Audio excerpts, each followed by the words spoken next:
Hello everyone, this is Bigfoot here, and I am putting together this little video here showcasing the Enclave and our operations for the last day of 2012, which is New Year's Eve of 2012, of course.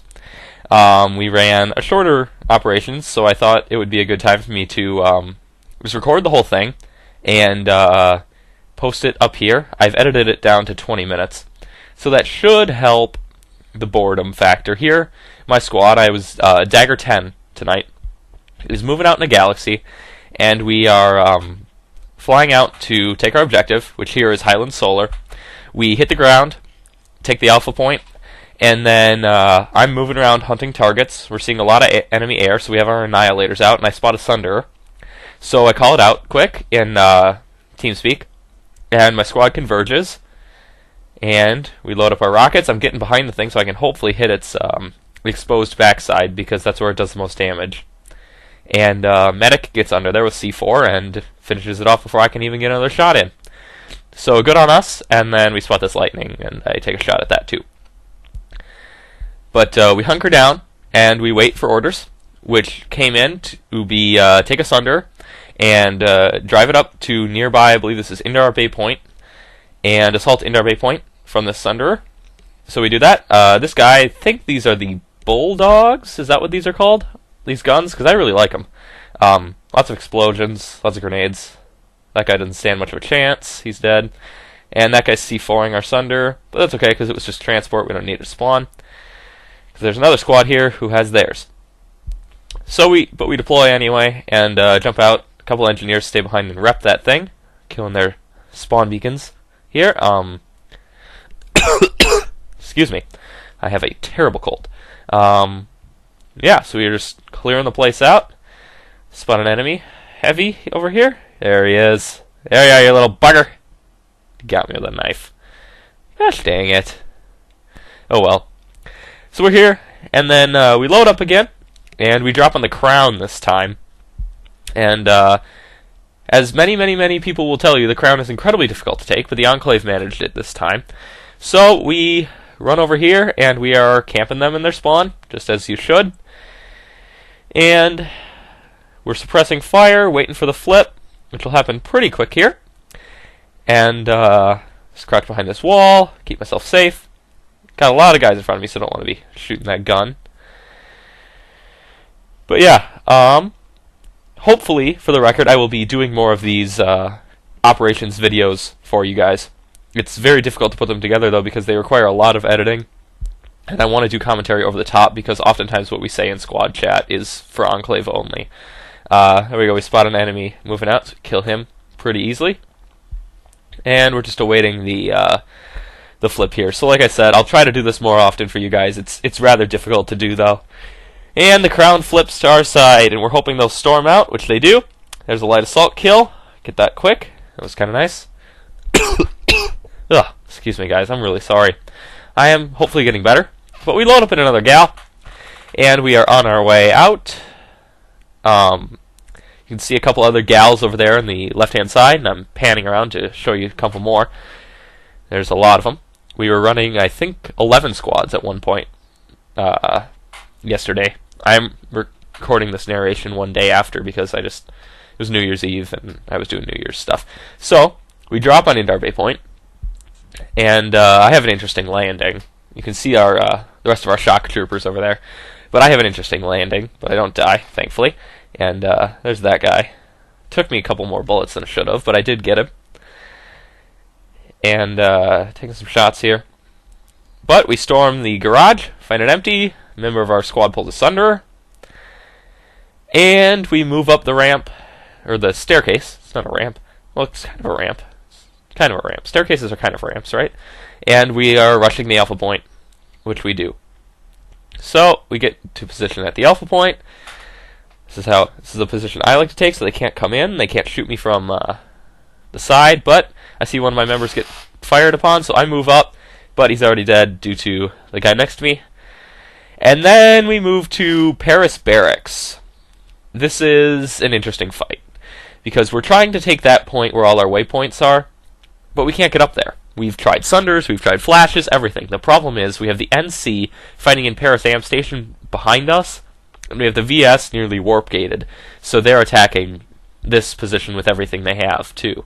Because they want to get up an Amp Station, 1, because Amp Stations are good to defend, and 2, they don't want us to warp gate them because they currently have the 10% bonus from this continent. So, we are all here, pretty much. I believe all the squads are here. And we have our Annihilators out. And the Annihilator is an interesting weapon because it can lock onto both air and ground targets. Armored targets. So, the Enclave runs at a standard now. It has been a lifesaver. And here you can see, this is the biggest benefit, in my opinion, of organized play, is that I'm able to just run back. I can pick up ammo for this launcher, and then move out again. Here we spot an enemy Sunderer, which is going to hide behind those buildings there, so that's not so nice. But we'll let him live and let someone else deal with it. But you can see here, I'm able to lock onto that Mag Rider, shoot the Mag Rider, and then drive off the Scythe because he sees that I have my lock on, hit the tree there. But it's an incredibly powerful weapon. So we're holding this rooftop. We have NC to our backs, and we have VS to the front. That's the VS warp gate there, if you're wondering. And yeah, so move on to the next clip here. Here we spawn at a Sunderer at Highlands Substation, and we are going to, my squad alone is going to take this base. So we assault the base. I mean, it's not that difficult, but it's all we do. I thought it was kind of a nice piece of footage to show because it's just how effective can one squad be in a situation like this? Well, very, because they weren't fighting over this until we were halfway done with the cap. And even then, we already had their spawn camp down because we had killed their Sunderer that they had sitting here. Here I'm just ADing behind some barrels or some boxes or something, looking for enemies, and that guy gets away, but my squad gets him. So we assault this point, and we're just camping their spawn like normal. Ugh, man, this cold is terrible. I want to get rid of this thing so bad. But, again, that's a great example of don't stand where the enemy can see you when you're camping their spawn. Just don't do it. But as you can see, there's medic there. Hopefully he'll get me up. If not, yeah, he probably will. I can spawn. Yep, there he goes. He's got me up. Sweet. Ugh. And so we know that the base is about to flip, so we're just kind of hanging out, waiting for them to come out. Hopefully they don't mine up the spawn room, which is something I greatly encourage. If you're about to lose a base, just mine up the room. There I use a med kit, and here we've moved on. Ugh. Next clip. This is series. We are hiding up behind these rocks. We're dealing with enemy armor coming out at the VS warp gate here. But with these Annihilators and with superior numbers, we're able to at least hold our position, if not take it, if not push on, versus all this armor. They have infantry forces backing it up behind those trees, as you can maybe see from all the bullets flying out. But, yeah. Just reloading this Annihilator here. This was a lot of fun. This night was fun. We were trying to warp gate the VS pretty much all night. It just didn't happen towards the end. We lost the population to do it properly. But here you can see I'm looking at the map, and I'm just like, what are we doing? Because we don't really have a point down here. But we're using Paris Barracks as a way to spawn, as a hard spawn, because that's the only base we can use right now. And so we think we've cleared out some of the armor. So you can see Terrans dropping in there. Just as we think we've cleared it out, though, some of them come back. This is the problem with fighting at the warp gate, especially the VS warp gate. VS have a love of armor, I have noticed. But again, we're just using terrain as cover. You can see people behind these trees. We got people behind that big rock where we can't get shot by the armor. And now at this point, we're thinking about snipers, and snipers have been a big problem so far in this assault because we're just getting taken out left and right by snipers because we can't really move up on the field without being hit by them. But we can't hang out behind that rock for too long because otherwise we're in trouble. Now, we're called to form up back at Indar Bay Point spawn room. And so we go to there, and then we come down here to the garage, where we are ordered to pretty much follow the leader and run out. So I know a lot of people will be like, "Oh, it's just foot zerging. It's not interesting." I beg to differ. Foot zerging is different. Foot zerging doesn't happen like this. It's not this massive, organized rush taking almost always the same route. I mean, we're almost all taking the same route to the objective. It doesn't happen like that. Foot zerging just sort of is like, people jump in the friendly sunder and people run a little bit, and it's just sort of messy. But the way we've done it here, while I agree it could be called foot zerging, I believe that it's just the next level above that. Especially because there are engineers, dropping ammo along the way. We have all our guys sprinting, spreading out so that we don't get hit with Liberator fire. But you can see that there's definitely a group here. If you can tell it's a group, I don't necessarily consider it foot zerging, because you could clearly tell that this is an organized group. Probably an outfit. In this case it is. But sometimes it might just be a pickup platoon or whatever that got really, really well organized using in-game comms or something. So, I mean, I love this clip because it just shows the power of a good infantry assault.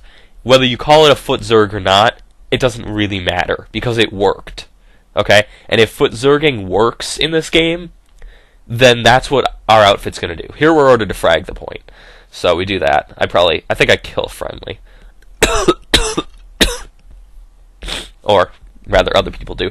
But, I mean, we just push on in the point, and I don't care if you call it foot zerging or not, because it worked. We took the base. It doesn't matter what you call it. Anyway, this clip is a little longer, because we do continue the assault after we take this base. We have a lot of influence here, so this one capped very, very quickly. And here we're just, taking out the enemy, clearing out the buildings, because when you assault a point like this so close to the enemy warp gate, you need to clear out the buildings and stuff. Otherwise, you are going to end up with a lot of back capping and just getting cut off from the warp gate super easily. Here you can see I'm checking the map and I'm clearing my waypoints and stuff. I'm just trying to clean it up because we're starting to get a little disorganized here. So we're ordered to form up back in the spawn room where we're safe, resupply our kits, and get ready to move out towards the next objective. And we're just going to continue this infantry assault because it's working. We don't have any Sunders behind us, and that's I think the biggest downfall of this infantry assault. But so we're ordered to move out. Here you can see people moving. I'm just going to stay behind quick and move up at the back, mainly so I can get footage, but some of it because I think it's the safest place to be. But we're moving out with our infantry, and we're moving across this field, and we decide, spread out, keep it safe, don't want to get hit by libs. We've been killing them all night with these annihilators. Let's avoid getting farmed by libs. And then you can see that Sunder just like driving down the hill backwards, and that was because he tried to go up there because he's not a smart person. But that's okay. We love him anyway, right? Right? We love our fellow TR brethren. Yes, we do. And so some people are using the rocks here as cover, and we pull out the launchers after we see this air, and it's just a really cool sight seeing all those rockets go after that scythe. Just death to that, and then the giant, pieces of enemy air flying down on top of us are just very, very satisfying. You can see I see a lib, and I'm just trying to lock on, but it's just too far. So I decide for that scythe instead, but he gets out of range.